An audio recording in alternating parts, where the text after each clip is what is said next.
All right, well, N. Page has said with my argument that I'm then an idealist. He doesn't know I would call it a materialism. And I will grant that basically this idea that there's an external world with these objects and stuff in it, cluttering it up, um, that's the essence of materialism, which characterizes it. But in actuality, there is a whole attitude with materialism that's more broad than that, that goes back in time. All right, forget all the people that use materialism to justify their pet peeves or being rude to a certain class of person or something. We're talking about a philosophical idea here. And is it really characterized? And classically, that's the way the definition is interpreted. And I admit that's a part of it.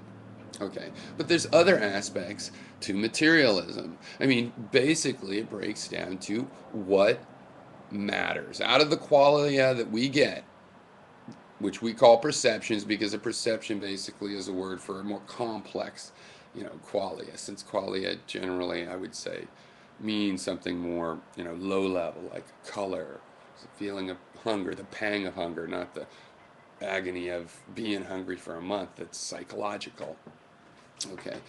And perception sort of puts it all together because maybe a simple perception is qualia, but then when they get bundled together the way they do, you have perceptions.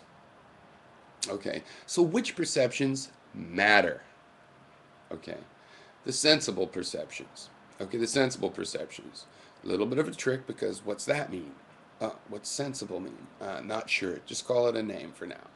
The sensible perceptions, but it's a subset. We know it's a subset of all of our perceptions. But then, if we're materialists, we have a theory that all of everything can be explained with this subset. Irony ensues, and we realize actually there's materiality to everything in the brain, right? They're all sensible. They're all sensible. If you see a unicorn in the forest, you hallucinate one, there's a sensibility to that, right? Because the form of the horse and that all came from the senses. And there might even be a sensibility in the abstract sense of why do humans see hallucinations?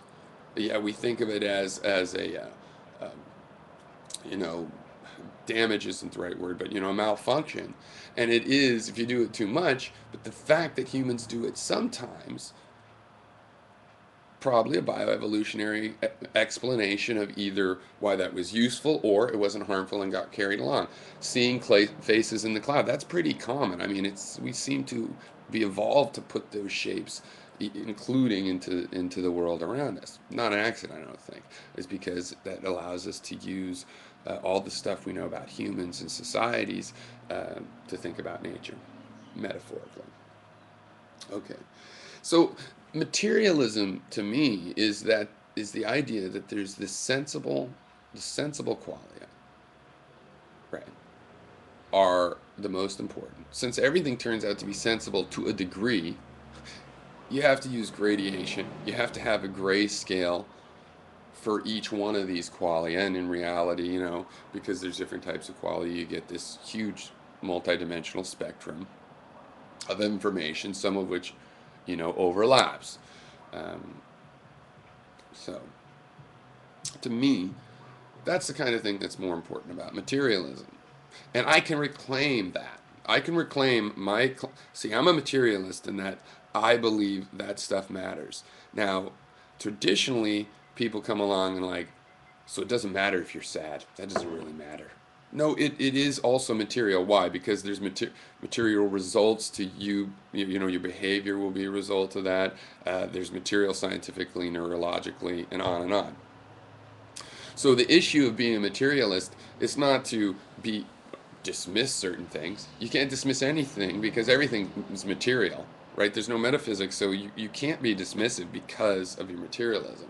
But when you judge how important it is, how serious it is, what needs to be done or what doesn't need to be done, you use the sense criteria and you look at the world and how is the world affected, which you measure with these sense criteria. Now, physics is an interesting thing because part of the tradition is, they're measuring mass and distance and time. Okay, those all come from qualia. We have a qualia, sense of time. It's a very weird one. It's hard to describe it. One way or another, that word should apply because there's definitely a sense of time some sort.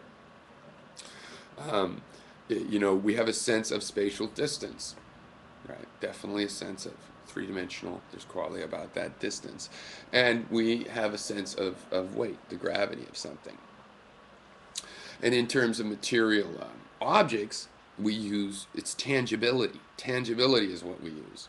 And tangibility is touch, okay? Something that is touchable, that exists. And when we talk about this material model with our using our eyes so much and ears, we actually use we process the visual information to get a sense of if something is tangible, if something could really be touched. So if we see a figure in the distance, we can look twice, and we have ways to think and see and use our intellect to double check that it's really tangible thing that we see, because in the shadows we know our eyes aren't reliable. Okay, so we broaden the sense of touch. You know, and finally, this is very interesting that materialism is going from this sense of touch and is related to touch, because touch is it's a weird, for that to be one, see, my view is there's way more than five senses, and touch is one of them that proves this, because touch is not one sense. Touch is a word for all of these, the senses of the skin, which we know is discrete, distinct nerves, you know. You can lose your sense of pain. You still have your sense of touch. You can lose your sense of touch and pain. You can, they're all intertwined, so you don't see this as a malady much, but the heat sensing, the pressure sensing, these are all separate senses. And this is funny, because if you go back to a single-celled life form, what are their senses? You know, they don't have eyes or anything. Do they have no senses? Well, yeah, they have chemical senses. And in the end, all the senses are going to be some sort of a, well, no, they're not what you would necessarily call chemical effects. I mean, that's the invention of the eye, is that you have a electromagnetic the effect, which is interesting, because you know, I don't know, yeah, well, single-celled life forms do have that, right? Because they do convert sunlight. So yeah. Okay, well, anyway, hopefully that clarifies why I think, you know, materialism, you can have something that should be called materialism and ejects this externality requirement. It's because of these other, you know, arguments about what matters out of our perceptions and qualia. How do you really want to judge what matters? It doesn't matter to me, see, if it's dream stuff. I mean, if it's a dream stuff or quantum field interactions or Newtonian behind it all, you know, if they follow the rules of physics, yeah, okay, the world is dream and it's made of ideas on the quantum mechanical level, then those ideas follow those patterns still. No matter what you do, however you interpret it, it's going to be following these patterns that we're finding that it follows, right? And if you want to break that because it's an idea, no, because we're in an ideal world, idealized world, it's like a shared dream. And the fact that you share with someone else means right away there's some mode of interaction with them. And whatever those modes are, those are the rules of the road. You know, that's the physics of how the dream works. And so that's why I think, you can call me an idealist and you can call me a materialist. And that's what I've been trying to achieve, to bring those things together. Because the reason they can go that seems so contradictory is because if I'm an idealist, fine. The little nanoscale fabric of ideas looks like a quantum field, so it all works out to me either way. And I think in the end I'd rather call myself a materialist, because I'm a natural philosopher that studies, you know, the message that comes through my perceptions.